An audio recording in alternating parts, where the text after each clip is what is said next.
So may question is, personally, ano ang natutunan mo sa iyong character, si Ikit? And second question, ano yung pinaka-mensahe ng show?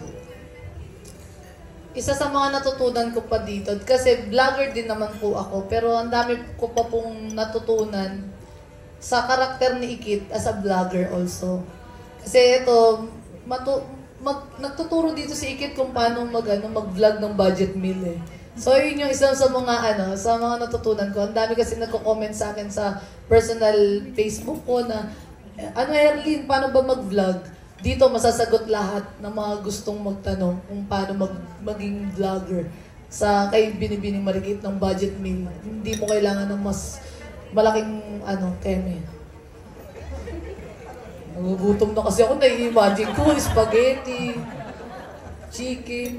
Tsaka nakita namin may isang snippet na eksena na sa daraitan ka nagba-vlog. So Apo. kita yung ganda nung Tanay Rizal. Bilang proud Rizaleño, gano'n ka-proud sa inyong... Eto na nga, hindi ko pa po pala ganun kakilala ang Rizal kasi nagulat pa nga ho ako sa dami ng magaganda pa pala, no, Derek? Kasi hindi po namin hindi ko ma-imagine na taga Rizal ako, may mga surprise pa palang itinatago ang mga taga Rizal, na mga tinatagong mga bundok, ilog, mga kung ano mang meron doon. Kaganda talaga. Na ipipicture po dito sa sa Binibining Marikit. Talagang pinupuntahan mo namin Akyat talaga ng bundok, talagang palakasan ng ng guardian angel talaga yung pananalig namin dahil rain or shine, kahit 'di ba yung paglaglag, tsaka talagang gagalising ka na rin kakagatan lamok. Tapos hindi ka mawawala ng pasa. Talagang ewan ko na lang sa inyo kung hindi niyo pa pinadto, grabe muntik na akong mamatay dito. Matindi yung mga pinagdaanan ko, kaya bala kayo. Pinagdaanan, bala kayo. Maganda nga doon, punta ka. Oh, and the good side kasi, inspired kasi Dubangat Remontado. So, Opo. pinopromote din natin yung indigenous people doon sa Highland. Mga tribo-tribo, no? Mm-hmm. Oh. Sige. Anong tanong doon? For my last question, ano yung pinaka-mensahe ng show? Ang mensahe ng show, ano nga direct, alam mo to eh. ang mensahe ng show, yun, copy-paste. Hindi, kung paano alagaan, kung ano yung para sa atin talaga. At saka, i-save natin yung kalikasan. At i-flex natin, hindi lang dito sa buong Pilipinas, kung ano yung meron tayo. Kundi i-flex natin hanggang sa buong mundo dahil kakaiba yung meron ng Pilipinas. At yan yung makikita nyo sa Binibining Marikit.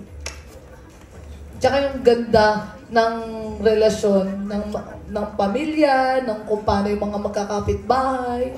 Yes, I'm from USA, di ba? United Squatter Area. Pero ito talagang mafe-feel nyo na kapit-bahay nyo ako kahit nasa subdivision po kayo. Di ba, ma? Hindi lang respeto sa tao, kundi pati sa kalikasan, di ba? Di ba? May coach ako dito. Okay. Basta matututunan mo kung paano magmahal. Hindi lang basta syotaan ng syotaan. Kundi kung paano magmahal ang isang anak sa magulang at ang magulang sa anak at ng tao sa kalikasan, ng mga kaibigan, magbe-best friend, tunay na ganyan-ganyan. Ganon. Sana nagets niyo po. Yes. Thank you, Harley. Salamat po. Okay, thank you so much. Salamat. Sana na-enjoy niyo ang ating question and answer portion. Maraming salamat sa inyong mga katanungan. But before we formally wrap up this event, meron muna kaming exciting news para sa Global Pinoys in the US. Music industry. Thank you po na na-recognize niyo yung song ko. By heart, gusto ko rin po talaga mag-perform. Well, sa totoo lang po, dun po ako nagsimula sa pagsayaw hanggang sa na-discover ko yung pagkanta din. And nung I'm under GMA na, nakikita ko rin yung sarili ko na mag-explore pa.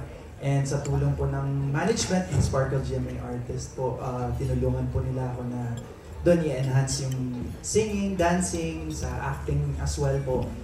Doon ko po mas na-discover sa sarili ko na gusto ko din kumanta, gusto ko rin mag-perform, and unti-unti po, sinisikap ko po na mas ma-improve pa yung sarili ko, and tinitignan ko po na maigi, and tinitake ko by heart talaga na if kung saan po ako magpo-focus, and i-consider ko talaga yung singing din as part sa career ko po. Thank you po.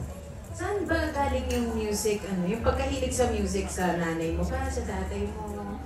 Ano po, actually yung lolo ko po mahilig po mag-karaoke po dati. So, nang maliit pa lang po ako, doon ko na po nakikita na, ay, gayahin ko si lolo kasi kumakanta siya.